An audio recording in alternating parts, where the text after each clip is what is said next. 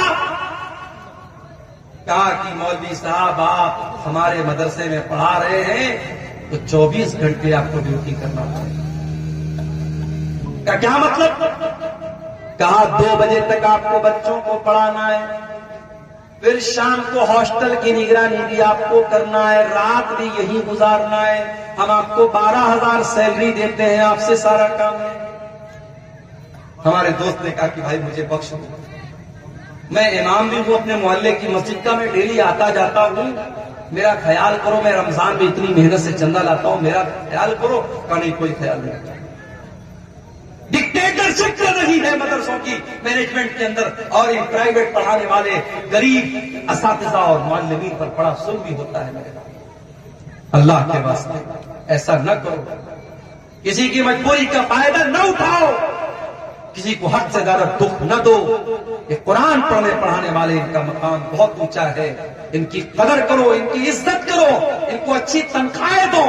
اور میں نے ایک بات اور کہی تھی, آپ کے اسی سیمانچل کے علاقے میں پروگرام ہوا تھا, میں نے کہا تھا کہ آج مسجدوں کے امام کی رہنے کی جگہ نہیں.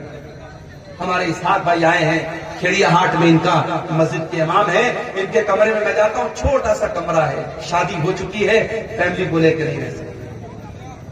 کتنی مسجدیں ہیں کہ امام کو رہنے کے لیے جو کمرہ ملتا ہے وہ کمرہ اتنا چھوٹا ہوتا ہے کہ امام صاحب بیچارے پورا پیر پھیلا دے تو کمرہ پورا فل ہو جائے. امام صاحب کے بیوی بچے کہاں رہیں گے؟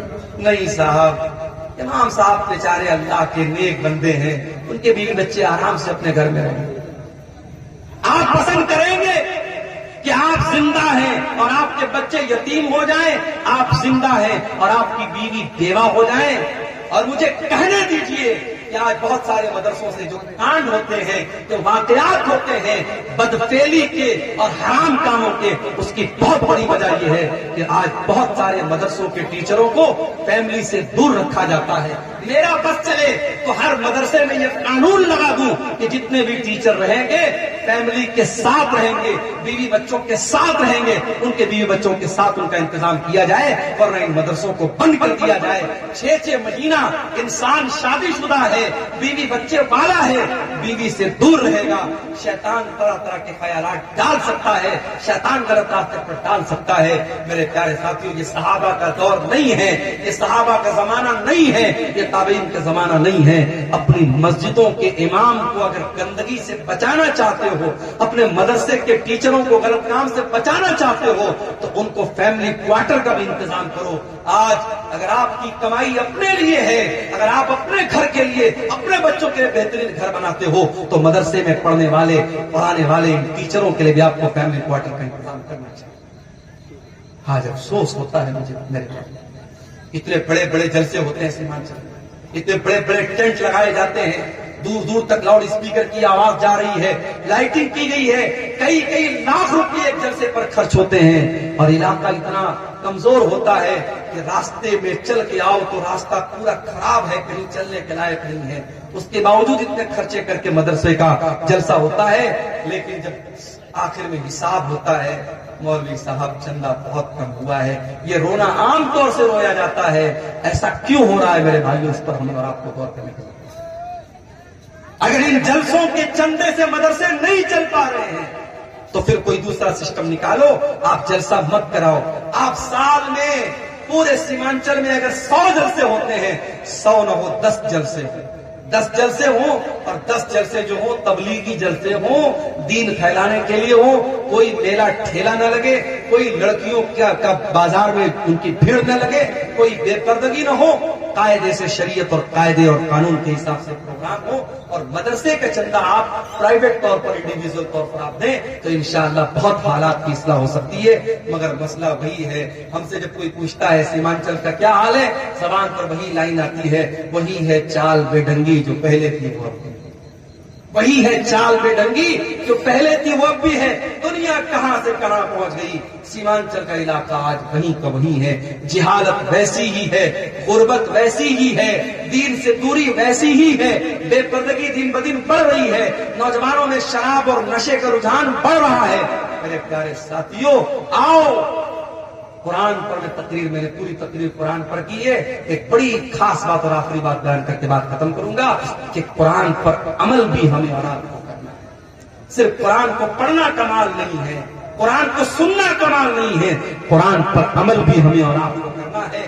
حضرت عمر فاروق کے پاس ایک آدمی آیا، اس نے حضرت عمر سے کہا، اے عمر تم ہمارے ساتھ ناانصافی کرتے ہو، اے عمر تم ہمارے ساتھ ناانصافی کرتے ہو، ہمیں پیسہ نہیں دیتے ہو، ہمیں تحفہ نہیں دیتے ہو۔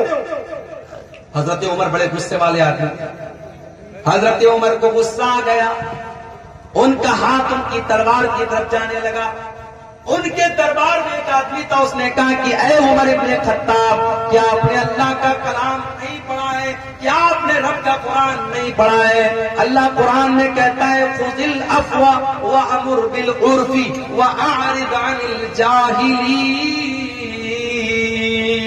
اللہ قرآن میں کہہ رہا ہے کہ اے میرے بندوں معاف کر دیا کرو اور نیکی کا حکم دیا کرو اور جاہلوں سے منہ نہ لگا کرو، جاہلوں کو نظر انداز کیا کرو۔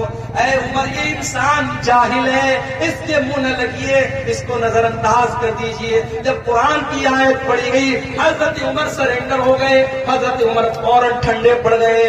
اور حدیث کے الفاظ ہیں، بخاری کی روایت ہے وَقَانَ وَقَّافًا عِنْدَ كِتَابِ اللَّهِ۔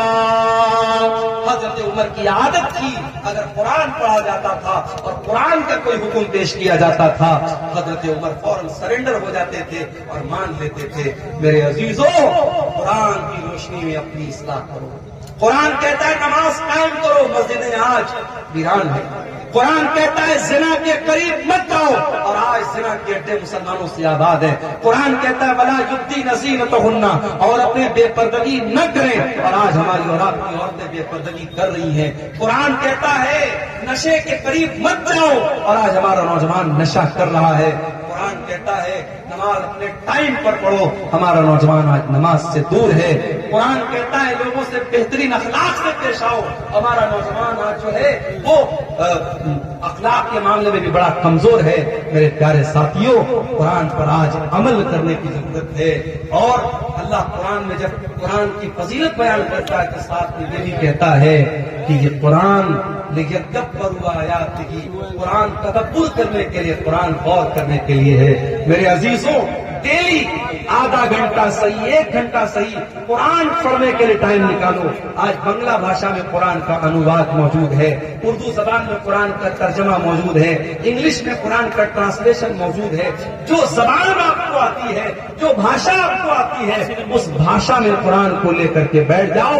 آدھا گھنٹہ، میں زیادہ نہیں بولتا، آدھا گھنٹہ ڈیلی آپ قرآن کو دینا شروع کر دو۔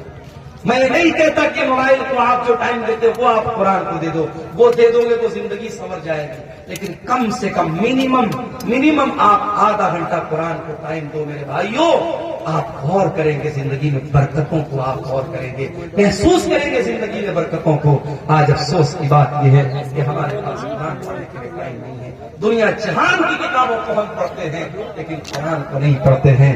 میرے بھائیوں، بزنس آپ کرتے ہیں، کاروبار آپ کرتے ہیں، کاروبار میں پروفٹ بھی ہوتا ہے، لاس بھی ہوتا ہے، فائدہ بھی ہوتا ہے، نقصان بھی ہوتا ہے، مگر قرآن کی تلاوت ایک ایسی تجارت ہے، ایک ایسا بزنس ہے جس میں کبھی گھاٹا ہونے والا نہیں ہے۔ اللہ قرآن میں فرماتا ہے ان الذین یتلون کتاب اللہ، جو لوگ قرآن کی تلاوت کرتے ہیں، وہ اقاموا الصلاۃ، نماز قائم کرتے ہیں، وہ انفقوا مما رزقناہم سرا وعلانیۃ، جہرتن، اور جو روزی ہم نے دی ہے اس میں سے خرچ کرتے ہیں، کھل کر کے بھی خرچ کرتے ہیں اور چھپ کر کے بھی خرچ کرتے ہیں۔ اللہ فرماتا ہے یرجون تجارتا لن تبور، قرآن پڑھنے والا ایسا بزنس کر رہا ہے، ایسا ویاپار کر رہا ہے اس میں کبھی گھاٹا ہونے والا نہیں ہے۔ میرے پیارے ساتھیوں، آج کی پوری تقریر اسی قرآن کی فضیلت اور قرآن کی خصوصیات پر ہوئی ہے۔ یہ پوری تقریر سننے کے بعد بھی اگر ہم قرآن کو نہیں پڑھتے ہیں، قرآن پر غور نہیں کرتے ہیں، تو میں سمجھوں گا آپ ایک کان سے سننے آئے تھے اور دوسرے کان سے آپ نے اڑا دیا۔ لیکن ہاں، اتنے بڑے مجمع میں ہماری مائیں بہنیں بھی ہیں اور آپ بھی ہیں، کوئی ایک اللہ کا بندہ بھی اگر ایسا ہے جو آج کی تقریر سننے کے بعد یہ طے کر کے یہاں سے جائے کہ ہاں اب اپنی زندگی میں ہم قرآن کے لیے بھی ٹائم نکالیں گے، قرآن پر ہم محنت کریں گے، کچھ قرآن مدرسے کو دے دیں گے، کچھ قرآن مسجد میں رکھ دیں گے، کچھ اپنی کمائی کا حصہ ہم قرآن پڑھنے والے بچوں پر خرچ کریں گے، کچھ کمائی کا حصہ ہم دینی اداروں پر خرچ کریں گے، تو انشاءاللہ ہم جو ہے اس کا اثر اپنی زندگی میں میرے پیارے ساتھیوں